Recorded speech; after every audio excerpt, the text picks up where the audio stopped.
পৃথিবীর মানচিত্রে আপনি কোনো দেশ খুঁজে পাবেন না যে দেশের স্বাস্থ্য বাজেট একবারে 37% বাড়ানো হয়েছে। আমাদের স্বাস্থ্য বাজেট ছিল 0.6 to 0.7% অফ জিডিপি, এখন এটা 1.10%। এই যে বাড়ানো হয়েছে, এটা একটা ইন্ডিকেশন যে এই সরকারের স্ট্রং পলিটিক্যাল কমিটমেন্ট আছে, স্ট্রং পলিটিক্যাল উইলিংনেস আছে আমাদের স্বাস্থ্য ব্যবস্থাকে ঢেলে সাজানো, যাতে করে আমাদের কোনো ব্যক্তি মানসম্মত চিকিৎসা সেবা না পেয়ে মৃত্যুর কোলে ঢলে না। এই জন্য আমরা প্রথমেই প্রাথমিক স্বাস্থ্য ব্যবস্থাকে আমরা প্রায়োরিটাইজ করেছি। আমরা বাংলাদেশের প্রত্যেকটা গ্রামাঞ্চলের প্রত্যেকটা ইউনিয়নে একটি করে প্রাথমিক স্বাস্থ্যসেবা ইউনিট স্থাপন করার কাজ শুরু করেছি। শহরের প্রত্যেকটা ওয়ার্ডে একটি করে প্রাথমিক স্বাস্থ্যসেবা ইউনিটের স্থাপনের কাজ প্রক্রিয়া শুরু হয়ে গেছে।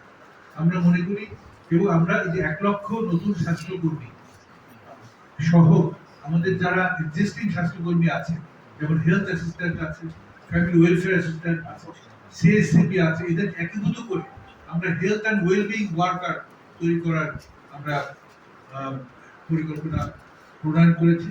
এবং যে সকল ভ্যাকেন্ট পজিশনগুলো আছে সেখানে আমরা অতি শীঘ্র তাদেরকে নিয়োগ দেওয়ার ব্যবস্থা করছি। 1 লক্ষ নতুন কর্মীদেরকে পর্যায়ক্রমে নেওয়ার ব্যবস্থা করছি।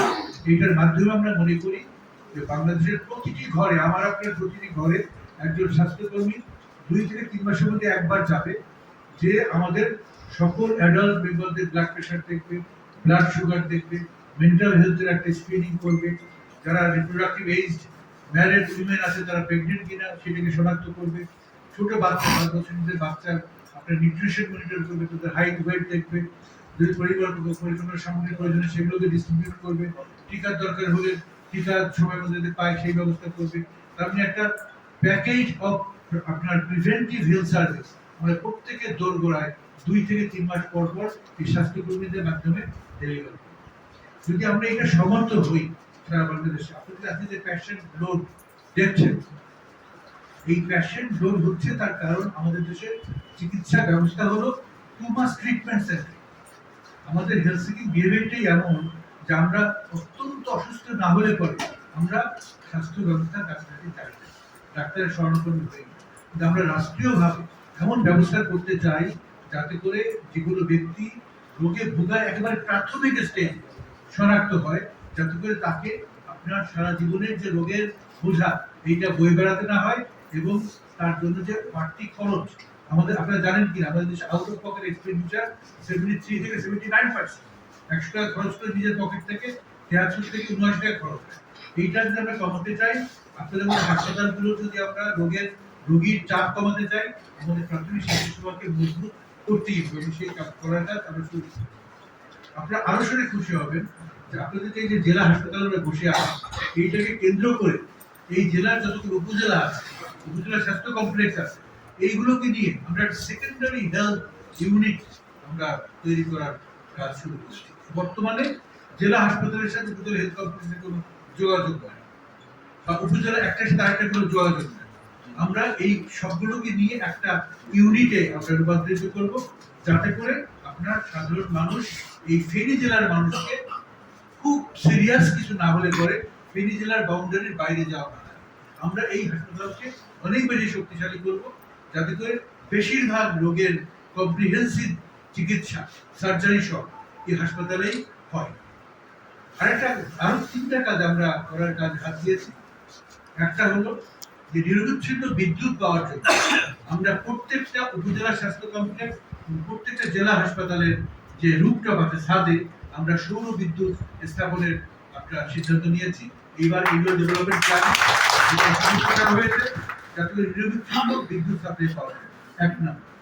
2 নম্বর, আমি যে মেডিকেল ওয়েস্টের কথা বললাম, আমরা সিদ্ধান্ত নিয়েছি বাংলাদেশের প্রত্যেকটা উপজেলা হেলথ কমপ্লেক্স, জেলা আপনার এই যে সদর হাসপাতাল বা আপনার মেডিকেল কলেজ হাসপাতাল, এখানে আমরা প্রত্যেক হাসপাতালের জন্য সলিড এবং লিকুইড ওয়েস্ট ম্যানেজমেন্ট প্ল্যান আমরা তৈরি করব, যাতে করে ইনফেকশনে আমাদের এই বর্তমান প্রজন্ম বা ভবিষ্যৎ প্রজন্ম আর সাফার না করে। আপনারা একটা ব্যাপারে লাকি যে কোভিডের সময় আপনাদেরকে অক্সিজেন প্ল্যান করা হয়েছিল, এটাকে আমরা আরো শক্তিশালী করব, এবং প্রত্যেকটা উপজেলা হাসপাতালে আমরা অক্সিজেনের ব্যবস্থা করব, যাতে অক্সিজেনের অভাবে আপনার পেশেন্টকে রিফার করতে না হয়। সব শেষে আমি বলতে চাই যে আমাদের মিনিস্ট্রি অফ হেলথের একটা কনস্ট্রাকশন ইউনিট আছে, এটাকে বলে HED, হেলথ ইঞ্জিনিয়ারিং ডিপার্টমেন্ট।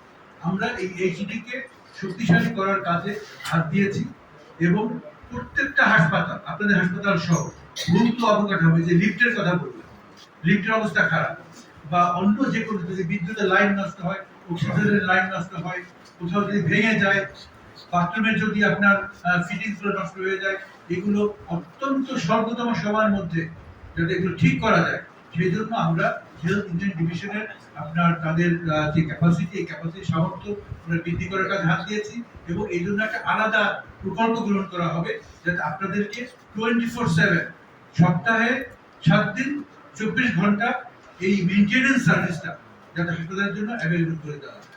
তো আমি আর সবাই নিব না, আবারও আপনাদেরকে আমার আন্তরিক ধন্যবাদ জানাই আমাকে এই হাসপাতালে গ্রহণ করার জন্য। এখানে যে সিভিল সার্জন বা সুপারিনটেন্ডেন্টের যে অভাবের কথা বললেন, আমি এই সংবাদ আমি মাননীয় মন্ত্রী সাহেবের কাছে পৌঁছে দেবো। আশা করছি অনতি বিলম্বে অল্প সময়ের মধ্যে আমরা এই অভাব পূরণ করতে পারবো। আমি হাসপাতাল কর্তৃপক্ষকে বলেছি এখানে মানব সম্পদ, ইকুইপমেন্ট, দ্রুত অবকাঠামো, লিফট সহ কি কি গ্যাপ আছে সেগুলো আমাদের কাছে পাঠানোর জন্য আমি আপনাদেরকে কথা দিচ্ছি। আপনাদের পক্ষ হয়ে আমি স্বাস্থ্য মন্ত্রণালয়ে ওকালতি করব, যাতে এই গ্যাপটা আমরা অতি দ্রুত পূরণ করি। হাসপাতালকে এই অঞ্চলের একটা আপনার স্বনির্ভর হাসপাতাল হিসেবে আমরা রূপান্তরিত করতে পারি। অনেক ধন্যবাদ। বাংলাদেশ জিন্দাবাদ।